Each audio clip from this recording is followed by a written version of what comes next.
Hola, queridos alumnos. Hoy he sacado este disfraz de mi baúl que es de romana, porque vamos a empezar el tema de la civilización romana, un tema que os va a encantar, muy interesante. Y esta tarde aquí, en el plató de la clase, tenemos a la señora Conchi, que le gusta muchísimo la historia de Roma y nos va a transmitir todos los conocimientos que tiene sobre el tema.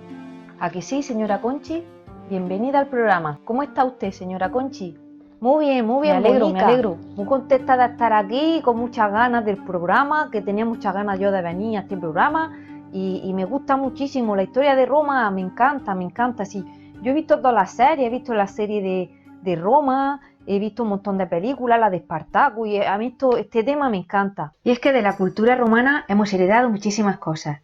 Debido a su expansión por todo el Mediterráneo, difundieron su cultura por todos los lugares de su vasto imperio. Más de 2000 años después, hoy, las sociedades actuales aún conservan parte de este legado. El derecho, ya que el derecho romano es la base de nuestro derecho actual, el latín, muchos idiomas actuales derivan del latín, el español, el italiano, el rumano, el francés, etc.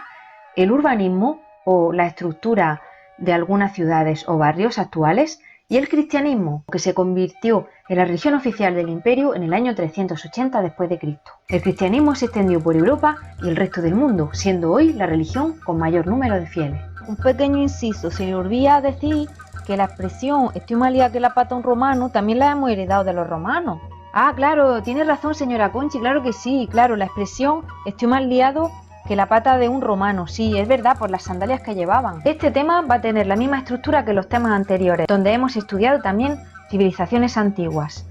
En primer lugar, vamos a ver dónde está situada geográficamente esta civilización. En segundo lugar, las etapas de la antigua Roma y la organización política en cada una de estas etapas. En tercer lugar, de su organización económica y social. Y en cuarto lugar, de su cultura y su arte.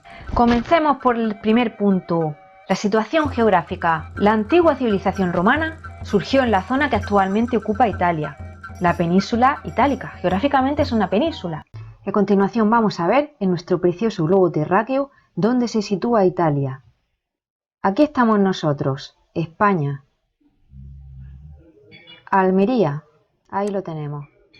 Vamos por el Mediterráneo, pasamos las Islas Baleares y aquí tenemos Italia. Como veis, es otra civilización del Mediterráneo, con la cual tenemos muchas cosas en común, igual que nos ocurre con Grecia. Vamos a leer la reseña que pone aquí sobre Italia.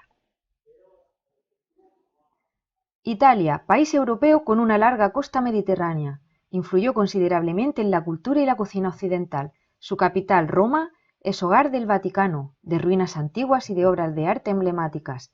Sus ciudades importantes son Florencia, con obras maestras del Renacimiento como el David de Miguel Ángel y el Domo de Brunelleschi, Venecia, la ciudad de los canales, y Milán, la capital italiana de la moda. ¡Ay, bonica! ¡Qué ganas me están entrando de viajar, de ver todo esto! Claro, Conchi, si yo la entiendo perfectamente. Con esto del confinamiento le dan a uno ganas de viajar.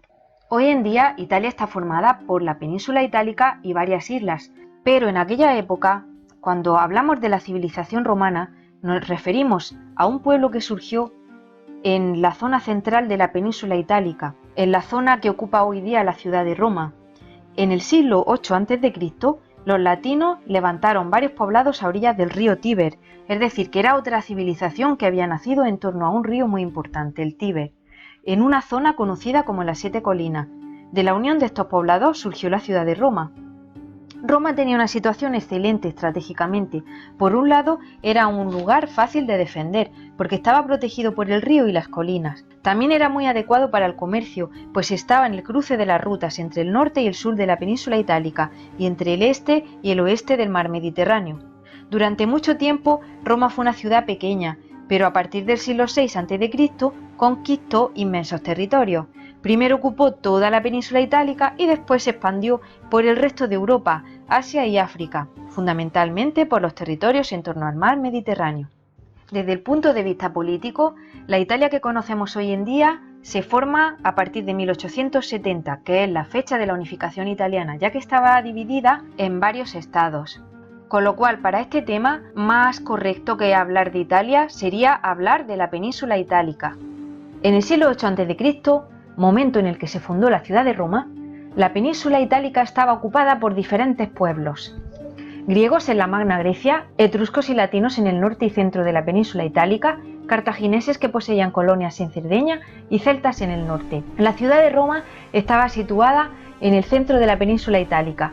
Al igual que las anteriores civilizaciones que hemos estudiado, también la romana se extendió formando uno de los mayores imperios de la antigüedad, que recorría todos los territorios de la cuenca mediterránea y llegaba desde África hasta el norte de Europa y las islas británicas. Vamos a ver las etapas de la antigua Roma y la organización política en cada una de ellas. Las etapas de la antigua Roma son fáciles de estudiar puesto que solo son tres. La primera es monarquía, la segunda república y la tercera imperio. Vamos a ver en primer lugar cómo se fundó Roma. El origen de Roma está envuelto en la mitología y en la leyenda. Hay dos leyendas muy conocidas sobre el origen de Roma. Una es la de Eneas y la otra es la de Rómulo y Remo. Cuenta la leyenda que Rómulo y Remo eran dos hermanos gemelos, hijos del dios Marte y de una descendiente de Eneas. Los niños fueron abandonados en el río Tíber tras su nacimiento. Qué lástima, no hay derecho a esto, vaya padre. Tiene razón, señora Conchi, estamos totalmente de acuerdo. Bueno, continúo. Entonces el caso es que estos niños fueron amamantados por una loba llamada Luperca.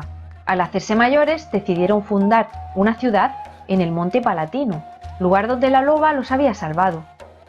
Un día los hermanos se pelearon y Rómulo asesinó a Remo, fundando después la ciudad de Roma en el año 753 a.C. y convirtiéndose en su primer rey. A continuación vamos a conocer la leyenda de Eneas. El escritor Virgilio en el siglo I a.C. escribió la Eneida, que atribuía la ciudad de Roma a la voluntad de los dioses y a los prestigiosos héroes de la mitología griega. Afirmaban que un héroe de la guerra de Troya, Eneas, hijo de la diosa Venus, huyó de Troya y se estableció en el Lacio. Como habéis observado, Rómulo y Remo estaban emparentados con Eneas, porque su madre era descendiente, y Eneas a su vez era un héroe de la guerra de Troya, por tanto era griego, y es que a los romanos les encantaba emparentarse con los griegos porque sentían admiración por ellos. Tal fue la influencia que ejercieron las ciudades griegas sobre ellos que los romanos aseguraban ser descendientes de héroes de la guerra de Troya. ¿Recuerdan? Aquiles y Héctor. Bueno, los romanos decían ser parientes de Héctor, digamos, de los troyanos, ya que Eneas, un héroe troyano que era hijo de Venus, luego de abandonar la ciudad en llamas, viajó miles de kilómetros hasta llegar a la península itálica, en donde uno de sus hijos construyó un nuevo reino. Y según los historiadores, estos señalan a los etruscos y a los latinos como los fundadores de la ciudad de Roma, ubicada estratégicamente cerca del mar, a las orillas del Tíber, con numerosas colinas que facilitaban su defensa y en un enclave estratégico, ya que estaban en un punto medio de las rutas comerciales entre el norte y el sur de la península itálica. Vamos a ver a continuación la primera etapa de la antigua Roma, que se dio entre los siglos VIII y VI a.C. En este periodo, Roma estuvo gobernada por 7 reyes, los 4 primeros latinos y los 3 últimos etruscos.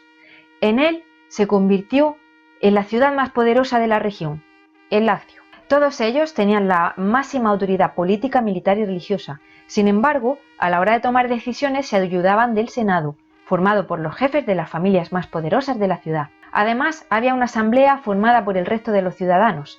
Sus integrantes votaban para elegir al monarca y a los senadores. El último de estos reyes fue Tarquinio el Soberbio, que ejerció el poder de forma muy autoritaria, como un dictador, razón por la que los romanos lo expulsaron y proclamaron la República, en el siglo VI a.C. Profesora, yo con su permiso le voy a contar la leyenda en torno al Tarquinio el Soberbio. Este era un buen pájaro. Y es que los trapos sucios de la historia hay que saberlo, porque aunque este hombre lo que se sabe es que lo echaron en el siglo VI a.C., una rebelión, y lo echaron, que fue el último rey de Roma. Este Tarquinio el Soberbio era una persona, pero mala, era muy autoritario. Fue el último rey etrusco de Roma. Asesinó, fíjese lo malo que era, asesinó a su propio suegro para sucederle. Empujó a su suegro y lo arrolló por las escaleras del Foro Romano. Y la mujer de Tarquinio Soberbio, que era la hija de este anterior monarca al que Tarquinio mató, que era muy mala, fíjese lo mala que era, que arrolló el cadáver de su padre con el carro que conducía.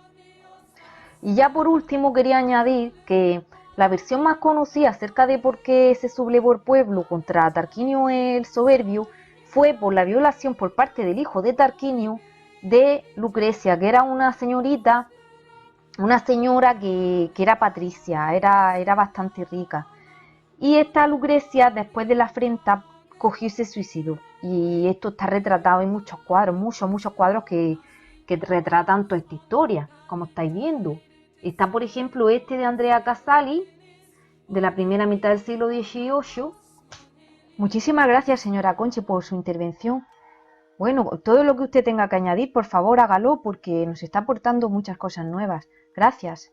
Bueno, seguimos con nuestro tema. Entonces, tras la muerte de Tarquinio el Soberbio, cuyos datos biográficos nos los ha enriquecido la señora Concha, tenemos el periodo de la República. Ya hemos terminado con la monarquía, el último rey de Roma ha sido, como hemos visto, Tarquinio el Soberbio, y comienza un nuevo periodo que se llama la República, y va desde el 509 a.C. hasta el 27 a.C. Como su misma palabra indica, aquí ya no tenemos reyes. Vamos a ver cómo es el sistema político y cómo es todo el desarrollo histórico. Organización política de la República. Los patricios controlaban el poder de la República. Eran una minoría de familias aristocráticas descendientes de los fundadores de la ciudad. Solo ellos conocían las leyes y administraban justicia. Monopolizaban los cargos políticos. El grupo de plebeyos, el más numeroso, estaba formado por campesinos, comerciantes y artesanos. Carecían de derechos políticos, pero debían de pagar impuestos y formar parte del ejército. Durante 200 años, los plebeyos lucharon por obtener los mismos derechos que los patricios, hasta que a partir del siglo IV a.C. se igualaron legalmente los derechos de patricios y plebeyos, y los plebeyos pasaron a ser ciudadanos romanos. Pues me parece muy bien, porque eso era mucha desigualdad, siempre igual, toda la historia igual, tanta desigualdad, siempre pagamos los mismos. Tiene usted razón, señora Conchi, si es que la historia en algunas cosas no ha cambiado nada. No tenemos solución. Entonces, como hemos visto, los dos grandes grupos sociales en la época de la República eran los patricios y los plebeyos. Los patricios eran los ricos y los plebeyos eran todos los demás habitantes que abarcaban campesinos, artesanos y comerciantes. Era el grupo más numeroso, pero también estaba desfavorecido con respecto a los patricios. En el siglo V a.C., como hemos visto, consiguieron un representante llamado el tribuno de la plebe, que defendía los intereses de esta clase social. Se desarrolló además el Código de las 12 Tablas, que reunía las leyes de Roma a fin de evitar los abusos a los que eran sometidos los plebeyos. Y además, a partir del siglo IV a.C., los plebeyos pudieron ser magistrados y senadores. Y ahora se nos acaba el tiempo para este primer programa. La señora Concha y yo nos despedimos hasta la segunda parte de Roma. ¡Adiós! ¡Hasta la próxima!